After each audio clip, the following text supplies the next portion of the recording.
Hi there, I'm just going to walk us through a little bit of L'Hopital's rule. And what L'Hopital was attempting to do was to solve the indeterminate form. So let me just briefly describe what the indeterminate form is. The indeterminate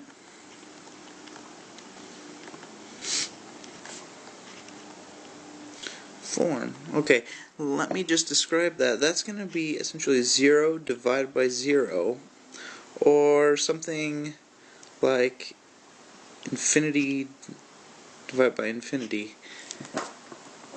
And this is just for problems that usually it's a limit function, and they will always, like, as it comes to a certain number, both the numerator and the denominator will go to infinity or 0. So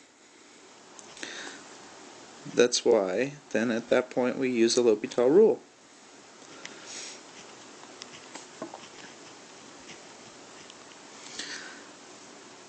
So let me just get that for you.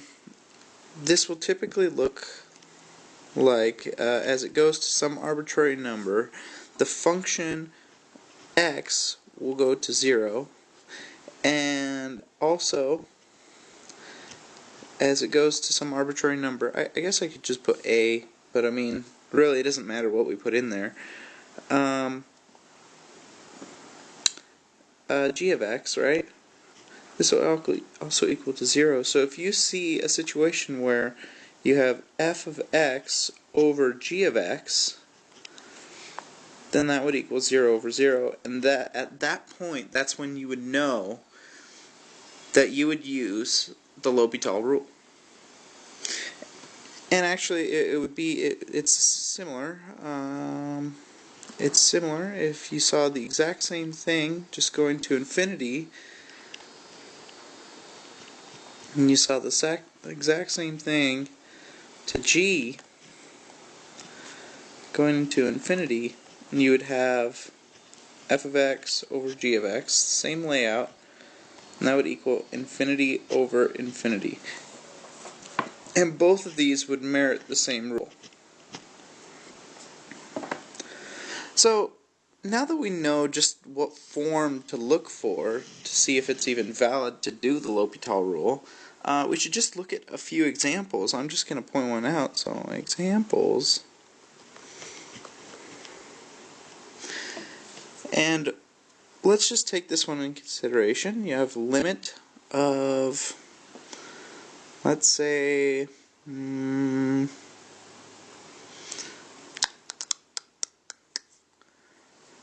well, I'm trying to think one up right now. Let's just do x of a ln of x plus 1 all over x. Okay, and actually let's not make it L. Let's make your a just 0. So x is actually going to 0. And this way it'll work out. So what I want to remember is that we need to look for that indeterminate form. So we need to find out if this even qualifies for L'Hopital's rule. Before we even figure out what L'Hopital's rule is, we have to find out if it qualifies or not.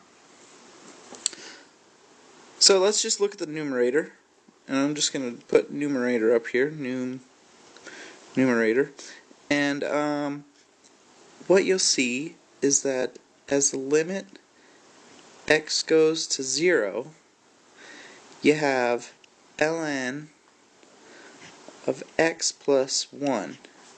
Well, that will turn into, that's the same thing, that'll go into ln of 1, because x is 0, right?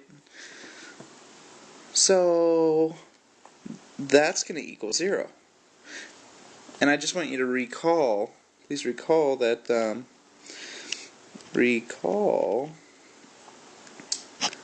e of 0 equals 1. So that's, doing the ln is just the opposite, right? You're just finding out you would have ln of 1 equals to 0. So I just wanted you to remember that. Let's look at the denominator. Very similar. This one's just going to be x, right? So limit x goes to 0, and then it's just x. Well, I mean, if x goes to 0, then that just equals 0. So, observe, see that we do have the 0 over 0 form.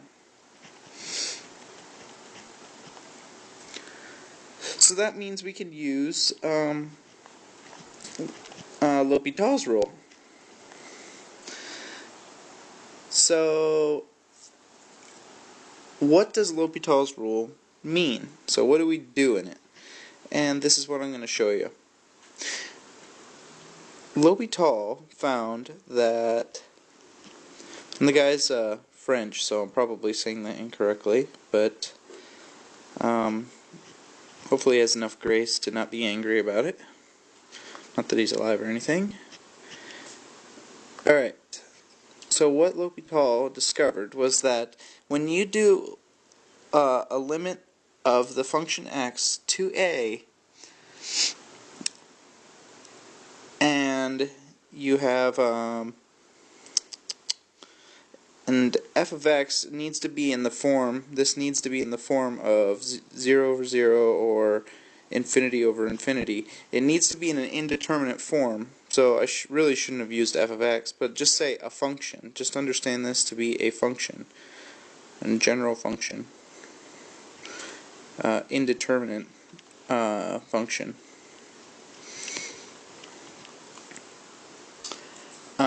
What he discovered was that if you have that indeterminate form, you can actually take the derivative of both the top and the bottom. So I'm just going to say the derivative of that function.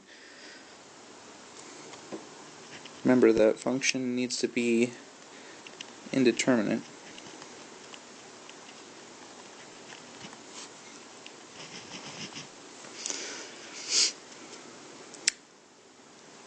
And he found that basically you can just take the derivative of both the top and the bottom and you'd get similar things. So essentially what he's saying is when you do this, you can go f of x over g of x, which is the form that we had before, and you can just take the derivative of both the top and the bottom and find out what that solution is for that indeterminate form. So working with our problem, d over dx of ln x plus 1, you know that that solution is just going to be 1 over x plus 1. d over dx of just x is just going to equal 1. So what you have, if you put, if you solve for f prime x over g prime x, what that's going to look like is that's 1 over x plus 1 all over 1, which is just 1 over x plus 1. Very good. So a lot of people sit there and go, okay, well, what do I do with that then? Well, that's where you remember, you still have limit of x going to 0, and then you have your solution that we just got, 1 over x plus 1. Well, that's, if x goes to 0, then you'll just have 1 over 1, which is just going to equal 1.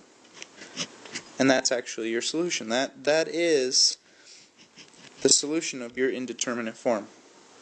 And I know it seems kind of hectic, but you know, we're just going to kind of solidify this with some examples. And you really need to understand this because all other forms, like products and everything, basically will come back to this kind of indeterminate form. It will come back to this quotient form. So, yeah, I'll see you guys in the next video. I think I'm going to do some examples next, so I'll see you in the next video.